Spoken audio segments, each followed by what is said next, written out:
is the 409 podcast, so we mostly been talking about Beaumont basketball. But one thing about the Rec, though, in the summertime, in the summer league, is where the rest of the whole 409 would come to the Rec to play. Silsbee, Port Arthur, Vidor, Orangeville, LCM, Kuntz, Baytown, right, Lake Charles. The whole 409 would come, and so the Rec had their normal Rec teams, but then Port Arthur would bring their team down. Silsbee with every Hancock and Silsbee would come down with their team. Vidor with the Williams boys would come down. Yeah, they were tough. And Coach English, who was actually coaching out there at that time, would play with them. So it was a mean rivalry, to say the least, especially with Beaumont and Port Arthur, because we'd have our teams from out here, you know what I mean, and they would bring their teams, and they wasn't bringing no BS down there either. Oh, they brought truth. They brought their guys. You know what I mean? They brought their guys. Let me back it up. I know specifically of the era that you're speaking of, but Port Arthur had a team called the Rockets. Like, in my heyday when I was still playing. Right. And that team consisted of Pick Key, Thad, R.I.P., Big Moose, R.I.P., Gary Payton, Johnny Guy, and the pup on the team he's old school now, was Harry. Okay, yeah. Right? Oh, yeah. And they had Tuck that played at Tennessee. Man, they were unfathomable. Right. Right? And so, we had our Michael Young played all of us. I mean, everybody that you named from Beaumont played in those leagues. But I'm leading into what I know you're gonna get at. When Port Arthur came, they came with the business. Silsbee had a team called the Express, and they were brilliant. They could play. But when Port Arthur came, they came with the business. And for a few seasons, they owned the 409. They did. I'm not even gonna. They owned it. I'm not gonna. This before Jacobin. This was before Jacobin graduated. Right. When they would come with Harry and a little skinny light skinned dude. I don't know his name. Mike. He always found a way to get buckets. Mike. Man. He played overseas. Yeah, Mike. Yeah. They was tough. They was tough. Yeah, they were then tough. They had them little. I don't know if they was twins or what. TT and all they did was lock people up. Yeah, that's all they did was play defense and lock you up. And Walter played with him. Yeah. Right. Wardell. Yeah. Yeah. When Wardell could do, Wardell was Scottie Pippen. He knew everything on the floor. Right. And forget my brother's name with the dreads. Donald Cole. Oh God. Yeah, they would bring him out there too. Yeah, Smooth. Yeah. But people don't know Smooth got paid to play for 15 years. Yeah. Left-handed. So yeah, they wasn't bringing no. They wasn't bringing no. They brought the truth. They wasn't bringing just straight Sprite down there. They had some Hennessy mixed in. Yes, sir. It was actually had more Hennessy than Sprite. Right. And when they would come down, bro, if you knew that you didn't belong on the court, bro. Like you go 5 years spot. Yeah. Sit on the front row with me and Fontenot and my homeboy L. Yes, sir. Shout out to L and Fontenot. We just laugh and have a good time. That's when it was, they had DJ playing. People would just come in there and watch. Oh, God. Watch them games. That sounded good. Wasn't nothing on TV during the summertime anyway. That was better than anything. Man, it was better than TV. And remember, we'd have, I make sure my dear friends get some popcorn. Yeah. And we, either if I'm not refereeing, I'm sitting there with you all and we checking it out. Yeah. I mean, and it's 3 to 4 good games a night. Right. And the referees had to be on their game. Or they gonna get run out. Yeah.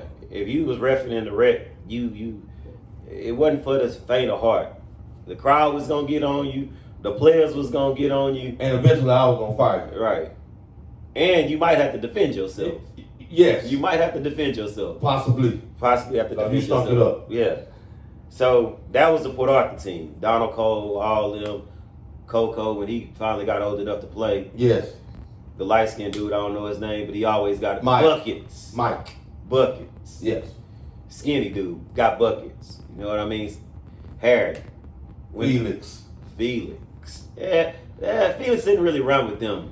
Like Well, that. actually, Felix, I think Felix really wanted to be a Beaumont dude. I think Felix went to TJ. That was more of like a Lincoln kind of Port Arthur style of guys. Yeah. Because we gave Felix the game Yeah. here in Beaumont.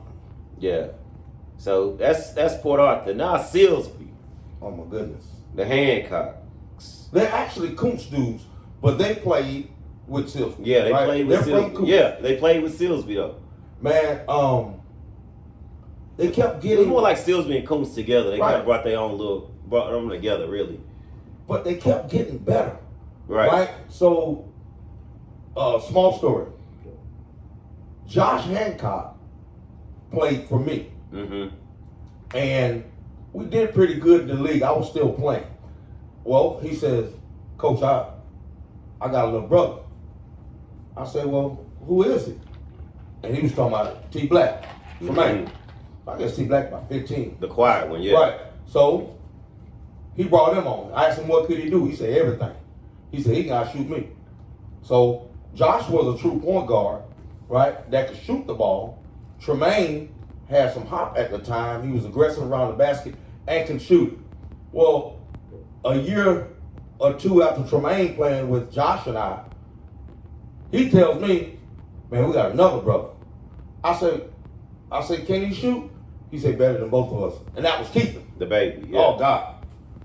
You had a Hancock, man. You had a ball player. Yeah. They had a good little run. See it? They didn't have enough bigs though to kind of get over the top in the See the it? league. Yeah.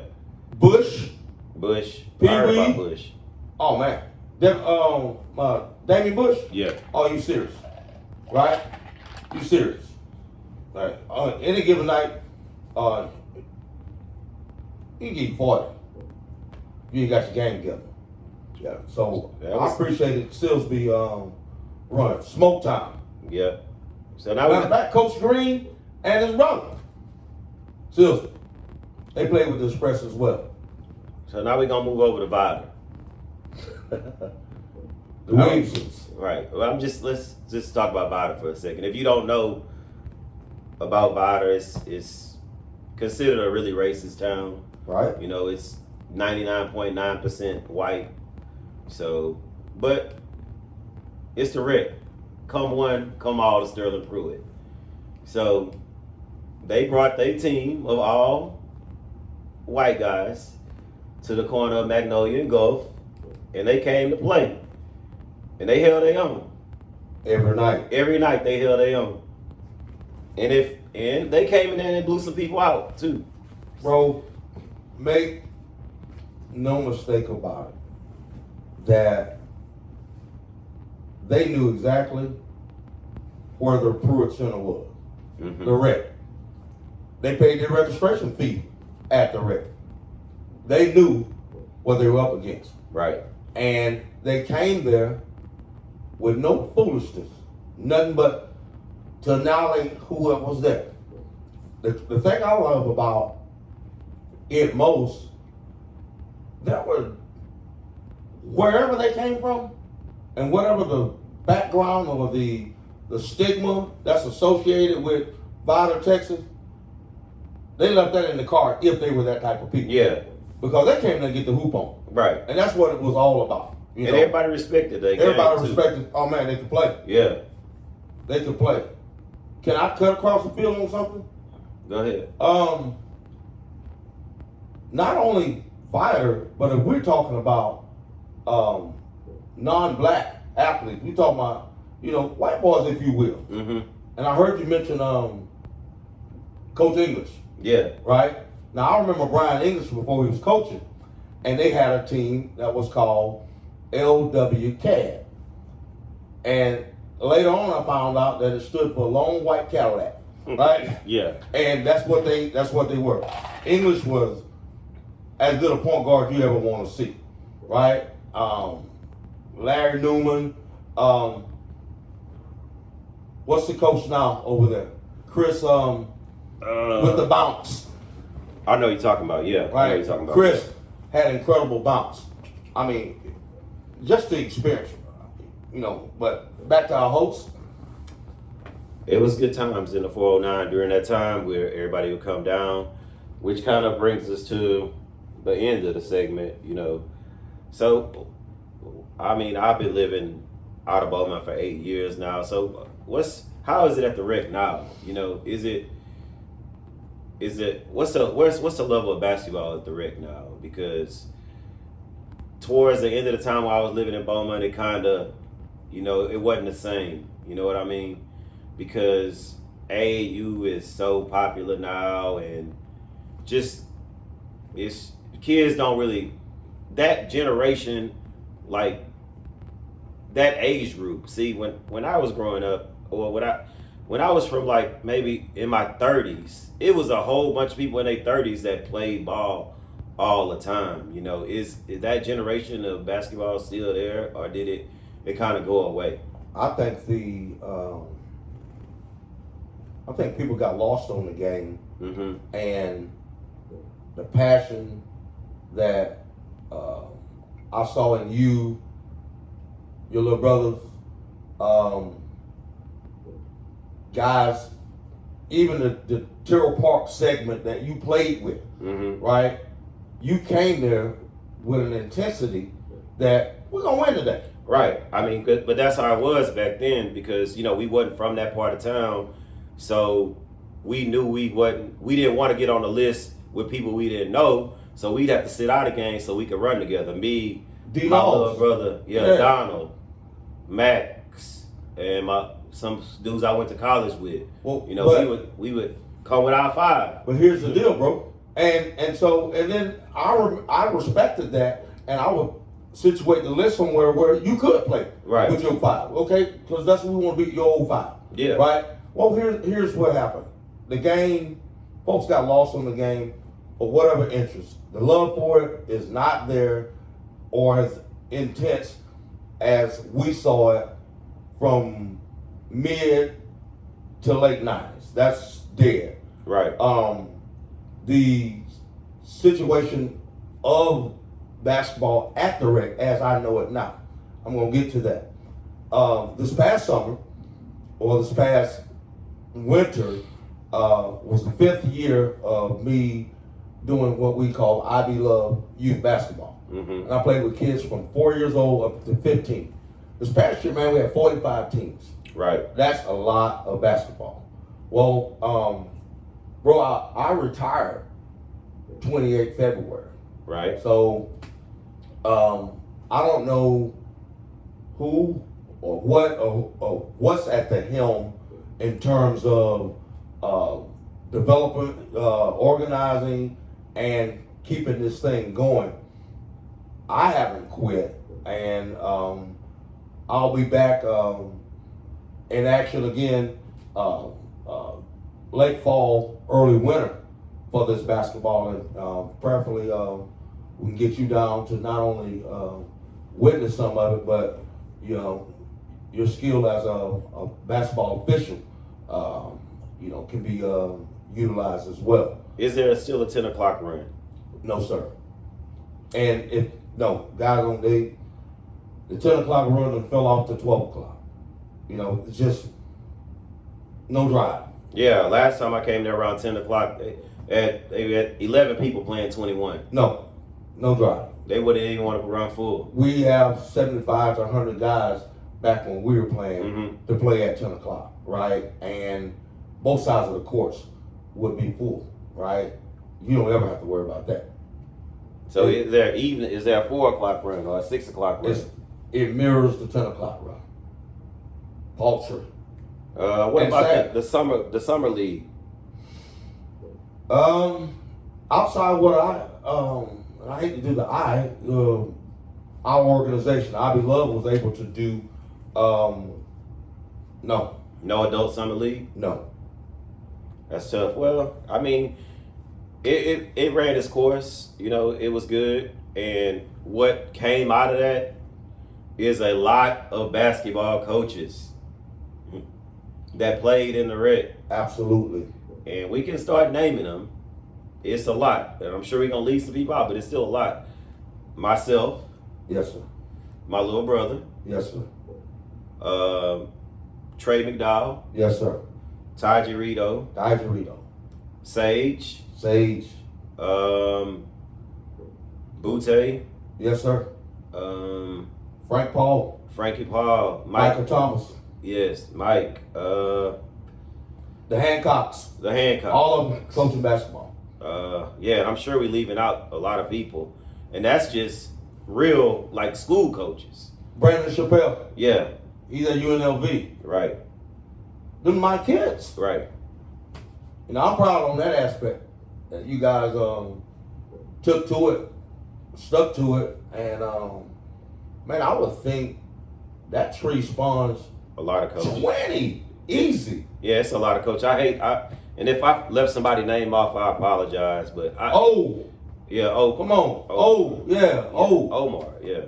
Dante. Right. You know. I was just talking about people that coach for schools. Yeah. Right. Now, the AAU coaches, Oh, man. that's a whole different story because, like I tell people all the time, it's two reasons why basketball is good in Beaumont.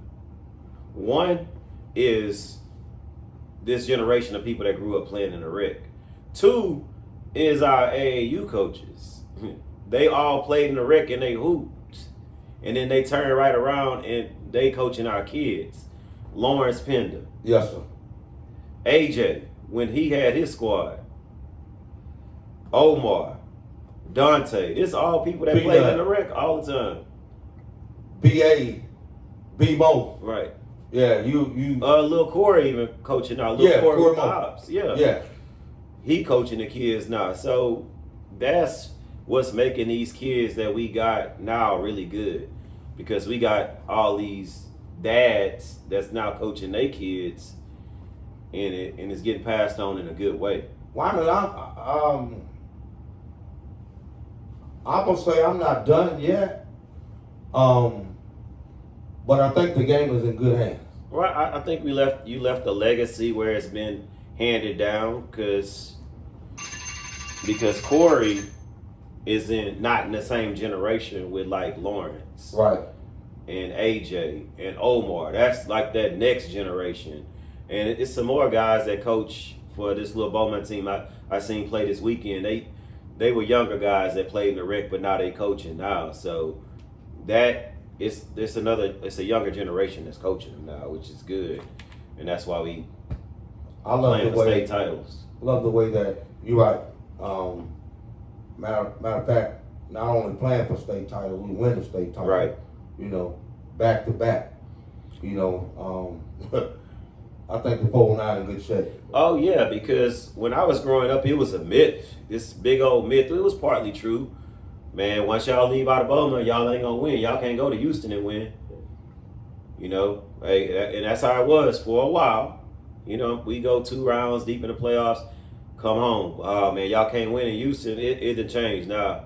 Houston, they got to worry about the 409 now. It ain't the other way around. And that's the music. Yeah. Right. You know.